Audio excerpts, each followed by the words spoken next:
9월 10일 요한복음 6장 48절로 51절 말씀을 가지고 예수님을 알자 아홉 번째 생명의 떡 되신 예수님을 함께 묵상하도록 하겠습니다.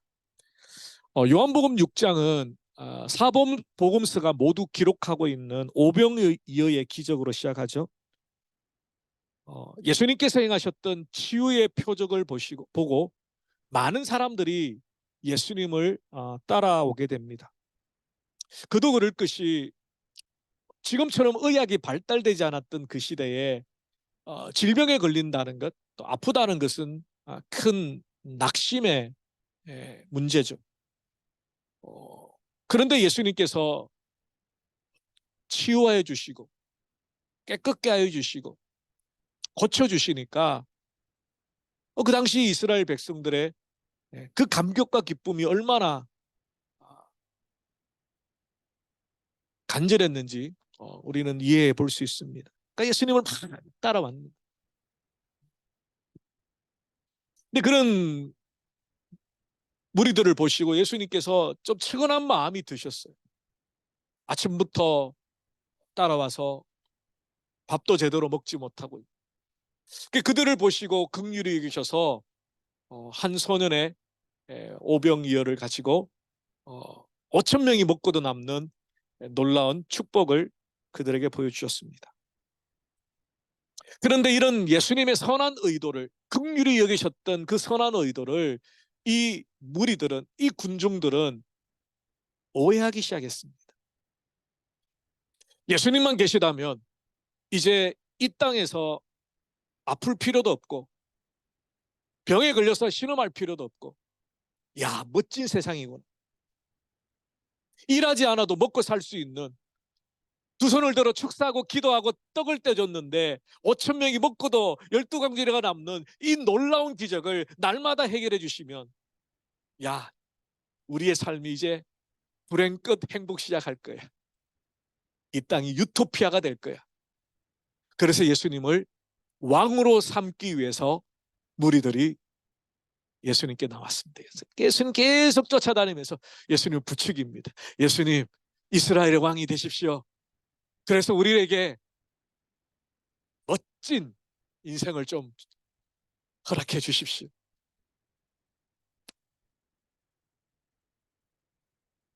예수님은 그들의 마음의 중심을 정확하게 꿰뚫어 보셨습니다. 그리고 요한복음 6장 25절에 이렇게 말씀합니다. 내가 진실로 진실로 너에게 이르노니 너희가 나를 찾는 까닭은 표적을 본 까닭이 아니요 떡을 먹고 배부른 까닭이다. 그 많은 사람들이 예수님을 몇 날 며칠을 따라오는 그 이유는 예수님을 메시아로, 하나님의 아들로, 그리스도로 고백하는 것이 아니라, 야, 우리의 이 땅의 배를 채워주실 분이구나. 내 아플 때에 나를 치유해 주실 분이구나. 지극히 현실적이고 지극히 이 세상의 전부의 목적을 가진 의도로 예수님을 왕으로 삼으려고 했습니다. 그때 예수님께서 내가 생명의 떡이니 나를 먹어라 라고 말씀하시면서 그들에게 이상한 말씀을 하시게 됩니다. 나를 먹어라. 예수님 어떻게 먹어요? 오늘 그 부분을 함께 살펴보기를 원합니다. 2주 전에 예수님의 이름을, 여덟 번째 이름을 어린 양 대신 예수님을 설명하면서 유월절의 사건과 관련이 있다라고 설명을 드렸습니다. 어린 양의 피를 문설주에 바름으로 이스라엘 백성들의 가정은 하나님의 천사가 넘어가 주시는 거예요. 그냥 패스 오버하였다. 근데 그때 한 가지 더 유월절과 관련된 것이 어린 양의 피를 바르고 그 양의 고기를 먹을 뿐만 아니라 무교병을 먹는, 누룩을 넣지 않는 떡을 먹는 무교절과 유월절이 붙어 있다라고 말씀을 드렸습니다. 그러니까 이 유월절에는 어린 양의 피가 중심입니다. 근데 또 한 가지가 뭐냐면 무교병입니다. 무교병. 오늘 오병이의 기적이 일어났던 때가 언제라고 성경은 말합니까? 요한복음 6장 4절에 보면 마침 유대인의 명절인 유월절이 가까웠다라고 말합니다. 이것은 우연히 그렇게 된 것이 아니라 의도를 가지고 예수님은 유월절이 가까웠을 때, 많은 무리들이 예수님을 쫓아왔을 때 그 무교병을 연상시키는 말씀으로 자신을 하늘로부터 내려온 생명의 떡이라고 설명하고 있습니다. 복음서를 읽어보면 예수님의 중요한 사역의 그 매듭마다 유월절과 좀 관련이 있습니다. 오늘 본문도 마찬가지지만 예수님이 십자가를 지시고 우리의 죄를 구원하시기 위하여 운명하셨던 그때는 바로 유월절 때였습니다. 이것은 우연히 일어난 것이 아니라 하나님께서 정확하게 예수 그리스도의 그 사역과 그 십자가의 죽음이 무엇을 의미하는지를 말씀하기 위하여서 구약의 그 제사법에 따른 유월절, 출애굽의 사건과 관련된 유월절, 그 모든 것들의 이제 완성으로 예수님의 십자가의 죽음이 유월절에 일어나도록 이끌어 가셨다는 것입니다. 그렇습니다. 군중들은 예수님을 오해했습니다. 이 땅에 먹고 사는 문제를 해결해주고 아픔의 문제를 해결해주는 그런 왕으로 예수님을 생각했고, 그분이 왕이 되시는 이 땅의 유토피아를 꿈꾸었습니다. 근데 예수님은 그런 이유로 이 땅에 오신 게 아니죠. 인생의 육신의 배고픔을 해결하기보다 더 근본적이고 본질적인 배고픔, 영적인 배고픔의 문제를 해결하기 위해서 오셨고, 영원한 멸망 가운데 죽을 수밖에 없는 우리에게 생명을 주시기 위해서 이 땅에 오셨습니다. 그래서 하나님 예수님께서 내가 하늘로부터 내려온 떡인데 생명의 떡이라고 말씀하죠. 생명을 주는 떡이라는 것입니다. 여러분 오해하지는 마십시오. 예수님은 이 땅에 우리의 삶에 관심을 가지고 계십니다. 우리의 필요를 따라 기도할 때 응답해 주십니다. 우리가 이 땅에 먹고 사는 문제에 또 이 땅의 삶의 많은 일들을 주님 앞에 아릴 때에 주님은 우리와 함께 하시며 우리의 기도에 응답하여 주십니다. 그런데 그보다 더 중요한 것은 우리의 육신적인 배고픔, 이 땅에 잘 먹고 잘 사는, 이 땅에 세상 사람들처럼 행복하게 사는 그 목적보다 더 중요한 영혼의 배고픔을 채워준, 영혼의 충만한 은혜를 채워주는 것, 영원한 생명을 우리에게 주시기를 원하시는 것. 그것이 예수님의 이 땅에 오신 궁극적인 목적이라는 겁니다. 여러분 어떻습니까? 예수님을 누구라고, 예수님이 무엇을 주시기를 기대하며 이 자리에 혹은 신앙의 자리에 있습니까? 여러분들 만약에 내가 열심히 신앙생활을 하고 내가 열심히 하나님의 일을 하고 예배의 자리를 지키면 이 땅에서 안락하고 평안하고 혹은 내가 원하는 기도에 하나님이 응답하셔서 출세하고 복받고 형통하고 고민과 어려움이 없는 그런 삶을 살게 될 것이라는 기대 때문에, 그것이 여러분의 신앙의 목적이라면 예수님은 어쩌면 우리에게 똑같은 말씀을 하실 거예요. 너희가 나를 찾는 것은 표적을 본 까닭이 아니고 떡을 먹고 배부른 까닭. 종종 아들레드 이야기를 제가 들었습니다. 학생부를 9년 동안 섬기면서, 지금은 상황이 많이 바뀌었어요. 그때는 20년 전에는 우리 여학생들이 된장국이라든가 김치라든가 뭐 이런 것을 먹으려면 교회로 와야 돼요. 교회밖에 그걸 먹을 데가 없었어요. 지금은 한인 슈퍼도 많고 뭐 중국 슈퍼에도 가면 한국 김치도 많고 심지어 저기 코스트코에도 그죠? 집사님 그죠? 김치도 있고. 지금 그런데 그때는 안 그랬어요. 그래서 교회 학생들 중에 유학생들 중에 홈스테이 하면서 그 김치하고 그 국이 먹고 싶어서 친구 따라 아름아름 교회 오는 친구들이 있어요. 그런 친구들이 교회 밥을 한 그릇, 두 그릇 먹고 세 그릇 먹고 버텨요. 6개월도 교회를 나오고 신앙은 없어요. 아직 예수님을 안 만났어요. 말씀을 들어도 무슨 말인지 몰라요. 네, 아멘 하면서 고개를 끄덕이며 졸고 있고, 그런데도 그 밥 때문에 꾸역꾸역 나와요. 1년이 지나고 2년이 지나고 근데 어느 날 믿음이 들어가더라. 믿음이 들어가요. 하나님이 만나주시니까. 그 김치 때문에, 그 된장국 때문에 나왔던 그 아이들이 예수님을 만나고 삶이 바뀌어지는. 그렇게 해서 지금 아들레드 교회에 섬기는 일꾼들이 많습니다. 그러니까 하나님의 구원의 역사는 참 놀라운 것 같아요. 그런데 어떤 학생은요, 된장국만 먹고 갑니다. 김치만 죽도록 먹다가 예수님은 못 만나고 생명이 내 바로 앞에 있는데, 예수의 그 생명의 말씀이 날마다 그 앞에 있는데 김치밖에 안 보이는, 된장국밖에 안 보이는. 맛있다, 오늘도 점심 잘 먹었다. 그리고 이제 대학을 졸업하고 영주권이나 하고 그러면서 교회와 멀어지기 시작. 물론 하나님이 택하시고 하나님이 사랑하신 자녀라면 언제든지 하나님께서 부르실 때가 있다고 저는 믿습니다. 그런데 그 9년을 학생부를 섬기면서 그런 하나님의 놀라우신 은혜들을 보게 됩니다. 여러분 중에는 혹시 예수님이 아니라 내 영혼의 문제를 해결해 주시는, 내 구원의 문제를 해결해 주시는, 내 인생의 근본적인 문제를 해결해 주시는 생명의 떡이신 예수 그리스도 때문이 아니라 다른 것 때문에, 다른 것 때문에 이 자리에 오셔도 괜찮습니다. 예, 오셔도 괜찮습니다.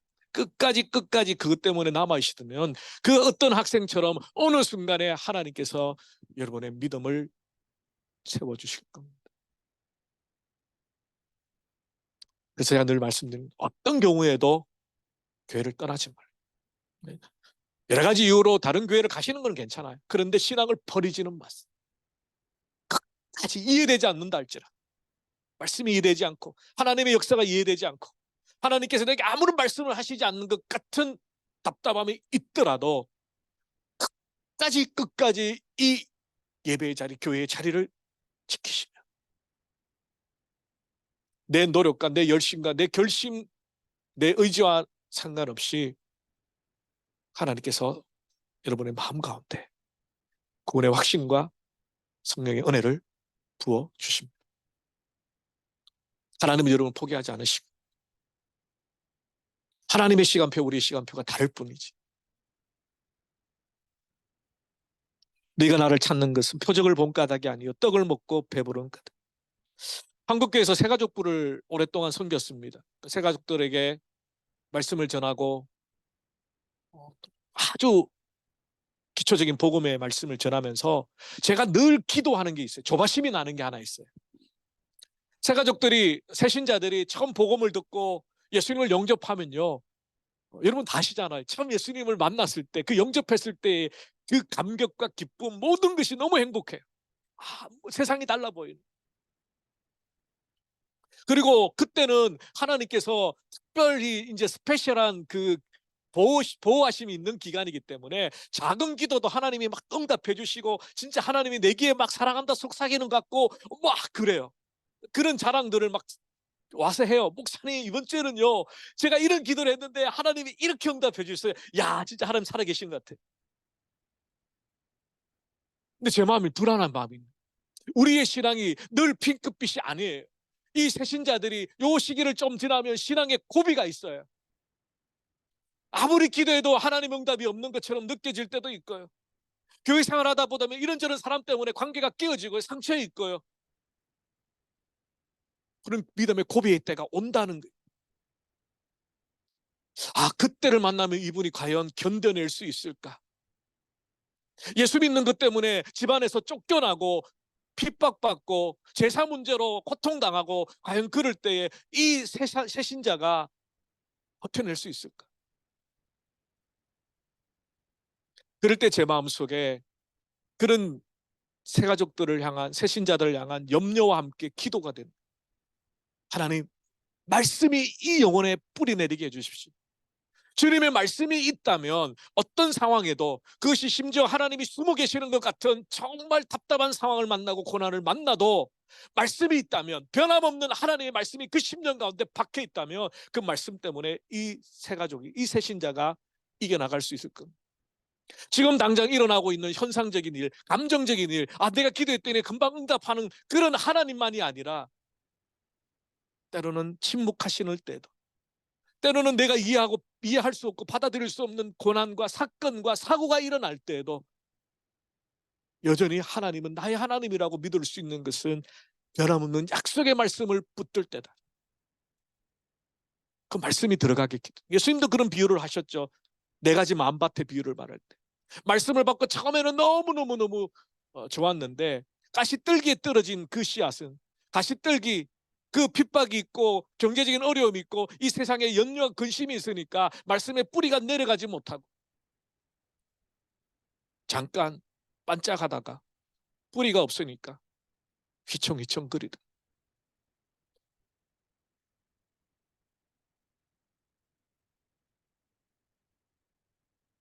오늘 본문에 보면 예수님께서 이렇게 말씀하시죠. 내가 주는 떡을 먹으라고 하지 않으시고 내가 떡이니 나를 먹으라고 말씀하시죠. 하나님이 주시는 축복, 하나님 주신 은혜, 하나님이 주신 여러 가지 것들, 그것보다 더 중요한 것은 바로 하나님, 떡이신 예수 그리스도. 오병이의 표적 때문에 이 땅의 축복과 안락함을 위해 예수님을 사랑하는 것이 아니라, 이 땅에 잘 먹고 잘 살기 위해서 주님을 믿는 게 아니라 우리의 영혼의 문제를 해결하시고 영원한 생명을 주신 예수 그리스도, 그것 때문에 주님을 사랑하는 것, 이것이 바로 성경이 말하는 신앙의 본질이라고 말합니다. 자, 그렇다면 생명의 떡이신 예수를 먹는다는 게 뭘까? 주보의 뒷면을 참고하셔서 두 가지만 간략하게 말씀을 나누겠습니다. 사실 예수님께서 말씀하셨던 내 살을 먹고 내 피를 마시라는 이 성찬의식과 관련된 이 표현 때문에 초대교회 성도들이 핍박을 받았습니다. 이 당시에 실제로 사람의 피와 살을 먹고 마시는 그런 이단 사이비가 있었어요. 그런 오해를 받기 쉽죠. 예수님이 내 살을 먹어라, 내 피를 마시라고 하니까. 실제로 오늘 본문에 나오는 이 군중들도, 이 무리들도 예수님의 이 말씀이 의아스러웠습니다. 나를 먹거라, 나를 마셔라. 그래 다 떠나갑니다. 생명의 떡이신 예수님을 먹는 첫 번째 방법은 예수님을 내 마음에 영접함으로 예수님과 연합하는 것을 말합니다. 우리가 실제로 예수님의 피와 살을 어떻게 먹고 마시나요? 가톨릭에서는 우리가 성찬의식을 행할 때 실제로 그 포도주와 떡이 예수님의 진짜 살 100% 동일한 물질의 피와 살로 바뀐다라고 주장하는 화채설을 가르칩니다. 근데 우리 개혁주의에서는 화채설이 아니라 성령 임재설이죠. 그것은 포도주일 뿐이고요, 떡일 뿐입니다. 그러나 그것을 우리가 믿음으로 먹고 마실 때에 우리 안에 계신 성령의 충만한 은혜로 내가 예수 그리스도와 함께 십자가에 못 박고 예수 그리스도와 함께 살게 될 그 소망을 고백하는, 성령의 감독의 은혜로 성찬의 식 가운데 다시 한번 내 마음에 확정해 주신다는 성령 임재설을 우리는 믿습니다. 그러므로 제일 첫 번째로 우리는 예수님을 나의 주님으로 영접하고 고백함으로, 받아들임으로, 인정함으로, 시인함으로 예수님과 연합되어지는 것입니다. 예수님의 살을 먹는 것은 예수님을 내 주님으로 고백하는, 그러니까 연합이라는 개념이 참 중요합니다. 우리는 예수 그리스도와 연합됩니다. 언제요? 성령으로 거듭날 때. 그래서 로마서 8장에 보면 누구든지 사망이나 권세나 어떤 피조물이라도 우리 주 예수 그리스도 안에 있는 하나님의 사랑에서 끊을 수가 없다. 그러니까 in Christ, 하나님 안에, 주님 안에 라는 이 표현이 바로 그리스도와의 연합을 말합니다. 우리가 예수님을 성령으로 믿을 때 겉으로 볼 때는 모릅니다. 그러나 영적으로는 예수 그리스도와 연합되어 있는 거예요. 그래서 요한복음 15장에 보면 포도나무 가지 비유를 이렇게 예수님 말씀합니다. 나는 포도나무요 너희는 가지니 저가 내 안에 내가 저 안에 있습니다. 그 사람은 많은 열매를 맺으리라. 요한계시록 3장 21절인가요? 예수님께서 문 밖에서 두드리느니 누구든지 그 음성을 듣고 문을 열면, 마음의 문을 열면 내가 그에게로 들어가 그는 나로 더불어 먹고 마시리라. 이런 표현들은 다 그리스도와의 연합을 말합니다. 우리가 어떻게 예수님을 먹고 마십니까? 생명의 떡이신 예수님을 어떻게 먹습니까? 예수 그리스도를 나의 주님으로 고백하고 영접합니다. 종종 이제 세가족 공부를 하다 보면 제 3가에 예수님에 관한 내용을 이제 하다 보면 질문을 꼭 그렇게 드리잖아요. 이렇게 세가족 다 수료하셨잖아요, 그죠? 우리 교회에 오시려면 세가족 수료하셔야 되잖아요. 구원의 확신이 있습니까? 그렇게 물으면 대부분의 겸손한 성도님들이 아유 목사님 제가 아직까지 좀 부족해가지고요. 그럼 지옥에 가고 싶으세요? 아이 그건 아니고요. 그럼 지금 당장 예수님이 오시면 구원의 확신이 없는 거네요. 그런가요? 요한일서 말씀이 그거죠. 아들이 있는 자에게는 생명이 있다는 거예요. 그 아들이 누굽니까? 바로 예수 그리스도를 내 마음에 영접한 사람. 구원의 확신을 가지라는 겁니다. 그래서 구원의 확신의 근거는 내 감정이나 내 행위에 두는 것이 아니라 내 종교적인 열심으로 두는 것이 아니라 변함없는 예수 그리스도의 약속의 말씀. 영접하는 자, 그 이름을 믿는 자에게 하나님의 자녀가 되는 권세를 주셨다. 영접한다는 게 뭡니까? 예수 그리스도를 receive him, 받아들이는 것. 내 죄를 위해 십자가에 죽으신 그 주님이 2000년 전 성경에 기록되어 있는 그런 소설 같은 호황한 이야기 속의 주인공이 아니라 하나님의 아들로 이미 영원 전부터 예비하신 그 약속을 따라 우리에게 보내주신 하나님의 아들. 십자가의 죽음이 실패한 쿠데타가 아니라 객기 부리다가 종교 지도자들에게 잘못 찍혀서 억울하게 죽은 그 청년의 수가 아니라 하나님의 아들로 죄 없는 그분이 나를 위하여 보혈을 흘려 죽어주신, 나를 너무너무 사랑하셔서 그분의 모든 것들을 쏟아주신 나의 주님임을 인정하고 내 마음에 받아들이는 것, 시인하는 것. 이것이 바로 영접하는 자, 곧 그 이름을 믿는 자들에게는 하나님의 자녀가 되는 권세를 주셨다. 그러니까 많은 그 세가족들이 공부를 하면서 하나님의 자녀가 되기 위해서 내가 도덕적으로 좀 탁월해야 되고 내 과거의 이 죄들을 다 좀 회개하고 철저하게 해가고 그래서 좀 천사처럼 좀 멋지게 바뀌면 그때에 비로소 내가 하나님 앞에 좀 구원받을 자격이 있나? 라고 생각하는 것 같아요. 정반대입니다. 그렇게 교만을 떨었던 사람은 예수님 당시의 종교 지도자들. 말씀을 가르치고 제사를 집전하고 율법을 필사하고 바리새인과 서기관과 종교 지도자들, 예수님은 딱 한마디로 정의했습니다. 외식하는 자들아, 회칠한 무덤이다. 오히려 나는 주님 죄인입니다. 감히 하나님의 성전 앞에 나가 기도할 수도 없어서 문 저 뒤에서 벌벌벌 떨면서 주님 저는 죄인입니다. 그를 향하여 예수님께서 말씀하셨어요. 그가 의로운 자다. 여러분 예수 그리스도와 연합되어 있습니까? 예수님이 여러분의 주인으로 고백되어졌습니까? 내 인생의 삶은 비록 이 땅을 시행착오를 겪으며 살아가지만 나의 주인은 내가 아니라 주님이시다. 십자가에 죽으신 부활하신 그 주님이다라는 것을 인정하고 고백하고 시인하는 것입니다. 그럴 때 우리에게 영원한 생명이 주어졌죠. 그래서 예수님은 생명의 떡입니다. 예수님을 영접하는 순간 이제 더 이상 사망의 권세가 우리를 어떻게 할 수가 없는, 죽지 않는다는 말이 아니죠. 육체의 죽음을 죽습니다. 그러나 우리에게는 영원한 생명이 이미 시작이 되었습니다. 무릇 살아서 믿는 자는 내가 죽지 아니하고 영원토록 살리라. 육체의 죽음은 더 이상 우리에게 저주와 형벌이 아닙니다. 하나님의 품에 안기는 축복의 관문이 되는 거죠.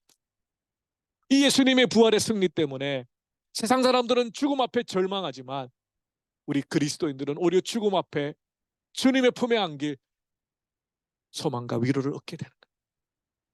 여러분 그것이 없이 살아간다는 것이 얼마나 처참한가요? 얼마나 서글픈가요? 제 아버님이 한 5년 전부터 갑자기 예수 믿기 시작하셨어요. 교회. 제가 처음 저희 집안에 예수를 믿고 주일 저녁 예배 마치고 기도실에서 1시간씩 기도했어요. 우리 부모님 구원 좀 해달라고. 그리고 큰아들이 목회자가 됐는데도 제 아버지 꿈쩍도 안 하셨어요. 네 인생은 네 인생이고 내 인생은 내 인생. 내가 너 신학하는 거 타치 안 할 테니까 너 나보고 교회 가라고 터치하지 마라. 그렇게 약속하고 신학교 가는 걸 허락을 받았어요. 저를 보시면 아시겠죠? 제 아버지도 한 번 아니면 아니에요. 얼마나 저도 약간 그런 못된 기질이 있는데 예수 믿고 많이 바뀌었지만 그런데 어느 날 갑자기 12월 24일 아버님이 교회를 가시겠다. 그리고 그 불편하신 몸으로 지금까지 주일을 빠지지 않고 비가 오나 눈이 오나 다리가 불편하시니까 좀 걷기가 힘드신데도 예배 자리를 지키고 계시더라고요. 하나님의 구원의 놀라운 역사 어느 순간에 사람의 마음을 움직이는데 저는 뒤에 아버님이 결단하고 결심했다고 생각하지 않고요. 하나님이 그 마음을 주셨다라고 생각합니다. 우리도 마찬가지입니다. 우리의 결단과 우리의 노력과 우리의 수고 이전에 하나님의 은혜가 있었기 때문에 그래서 바울의 고백처럼 나로 나된 것은 하나님의 은혜다. 내 모든 것이 다 예수를 믿는 것도 믿음을 지키는 것도 이 자리에 있는 것도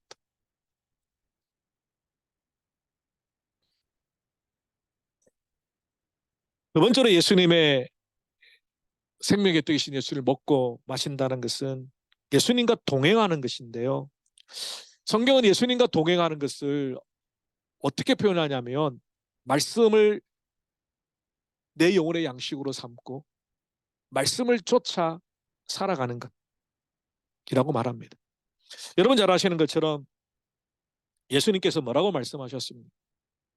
예수님은 말씀이 육신이 되어 우리 가운데 거하셨고 그의 영광은 하나님의 영광이라고 그랬습니다. 그러니까 우리가 주님과 동행하는 방법은 주님의 말씀을 하나님의 말씀을 내 마음에 내 영혼의 양식으로 삼고 살아가는 것. 말씀을 붙들고 살아가는 게 바로 주님과 동행하는 겁니다. 그러니까 첫 번째는 주님이 나와 함께 온전하게 연합되어지는 것이 첫 번째 단계고요. 거기에서 멈추시면 안 됩니다.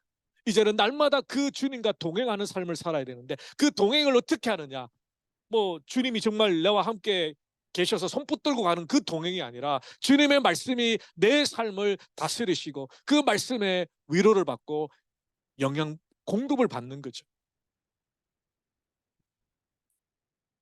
요한복음 14장 26절에 보면 보혜사 곧 아버지께서 내 이름으로 보내실 성령 그가 너희에게 모든 것을 가르치고 내가 너희에게 말한 모든 것을 생각나게 하시리라.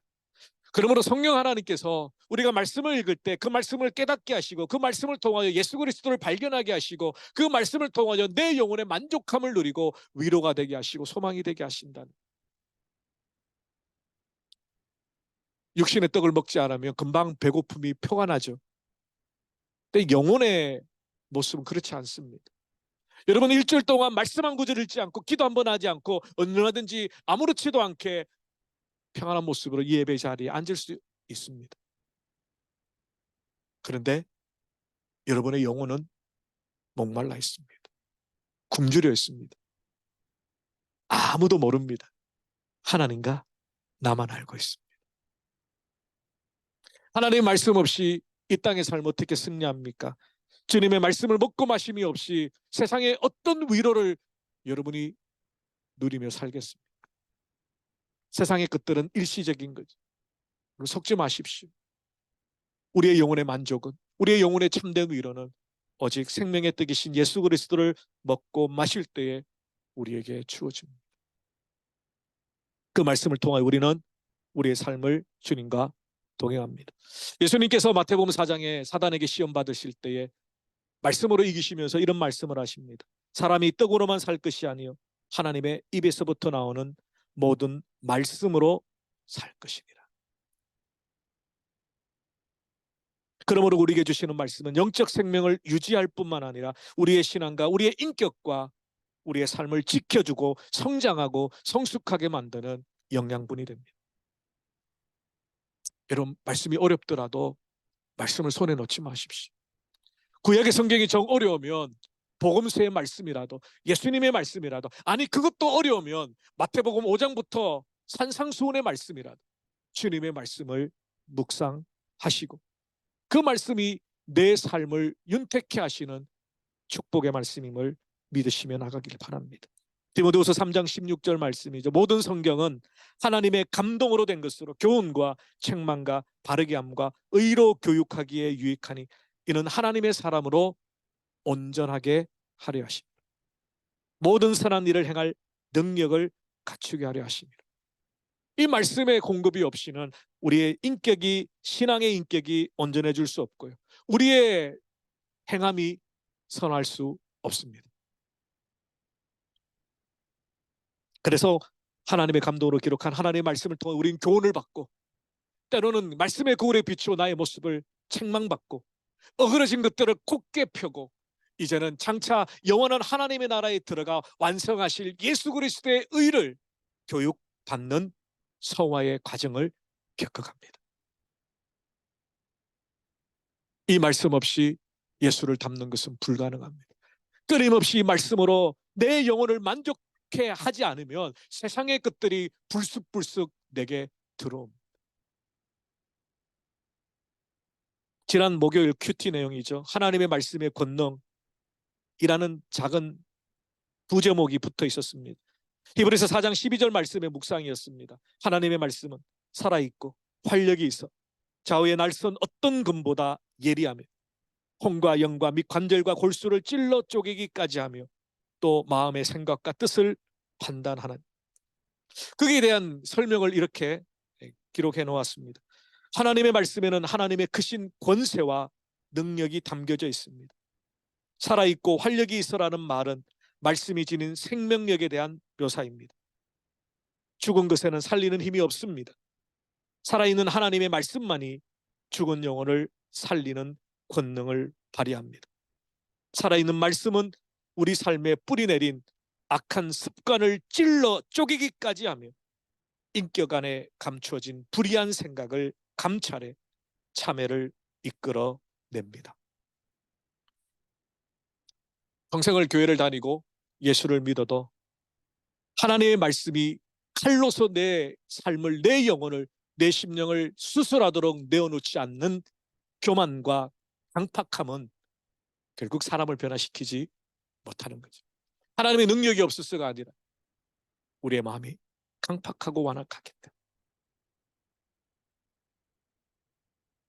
그래서 때로는 말씀이 생명의 떡이 되는 이유는 우리에게 예수 그리스도를 통한 그 영원한 생명을 날마다 확인해 주는 의미에서 생명도 되겠지만, 우리 속에, 우리의 영혼 속에 암처럼 자라나는 악한 것들을, 죄악들을, 교만들을, 강팍함들을, 무정함들을 찔러 쪼개어 수술하시는, 그래서 우리에게 끊임없이 새 생명을 공급하시는 말씀의 칼이 되기 때문입니다. 이러한 성화의 여정에는 반드시 이 말씀이 필요합니다. 그래서 우리로 하여금 엉뚱한 길로 가지 않고 내가 생명의 길로 바로 가고 있다라는 착각에 빠져 세상 사람들처럼 그렇게 살지 아니하도록 우리의 모습을 직시하게 만드는, 그래서 우리로 영원한 생명으로 이끌어가는 하나님의 말씀이 된다는 것입니다. 말씀을 정리하겠습니다. 사랑하는 성도 여러분, 예수님을 따르던 무리들은 자신들의 조상이 40년 광야 동안 먹었던 그 만나의 이야기를 하면서, 예수님 우리에게도 이런 만나를 주십시오. 영원히 먹을 수 있는 만나를 주십시오. 예수님 보니까 그 가능성이 좀 있는 것 같아요. 오병이의 기적을 뚝딱 행하셨으니까. 그런데 예수님은 그것을 거부하셨습니다. 나를 먹어라. 내가 주는 떡에 현혹되지 말고 나를 먹어라. 우리가 예수님을 먹어야 합니다. 예수님을 내 마음에 영접하여 예수님과 연합되어지고 예수님의 말씀을 날마다 먹음으로 내가 저 안에, 저가 내 안에 가시, 내 안에 예수님의 말씀이 충만할 때 그 말씀을 따라 우리도 예수님처럼 살아가는, 잘 안 되지만, 그 예수님을 흉내내는 게 어렵지만, 예수님을 따라 살아가는 그 십자가의 길이 힘들지만, 도망가고 싶지만, 내 안에 예수의 말씀이 충만할 때 우리는 그분을 따라갈 수 있습니다. 예수님이 어떻게 하셨습니까? 저는 예수님이 제일 부러운 것 중에 하나가 마지막 고백이에요. 다 이루었다. 다 이루었다. 예수님 비록 33세의 젊은 나이에 결혼하지 못하시고 억울하게 배신당하고 조롱당하고 멸시당하여 죽으셨지만 그 십자가에서 다 이루셨다 그러셨어요. 다 이루셨다. 아버지의 뜻을, 이 땅의 사명을, 주님이 오셨던 그 모든 일들을 다 이루셨다. 예수님은 후회 없었을까?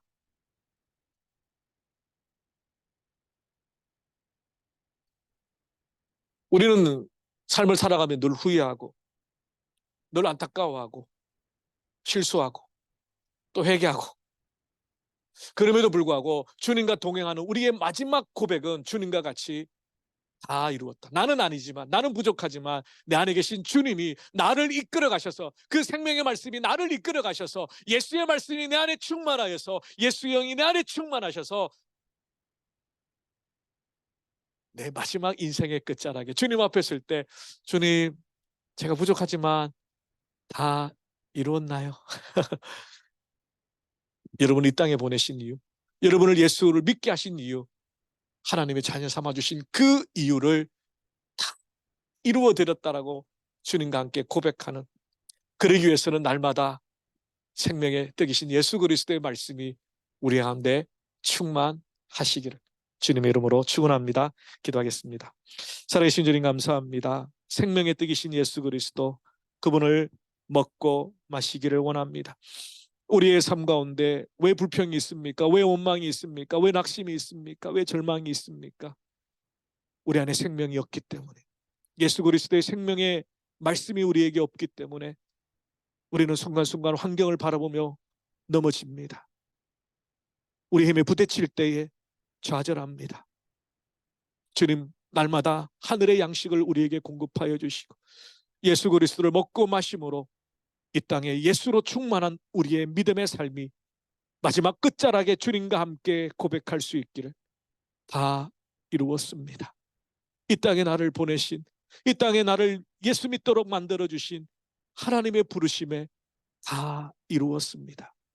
고백함을 주님 앞에 나갈 수 있는 우리 모두가 되게 하여 주시옵소서. 예수 그리스도 이름으로 기도 올리옵나이다. 아멘. 하셔서 충만 찬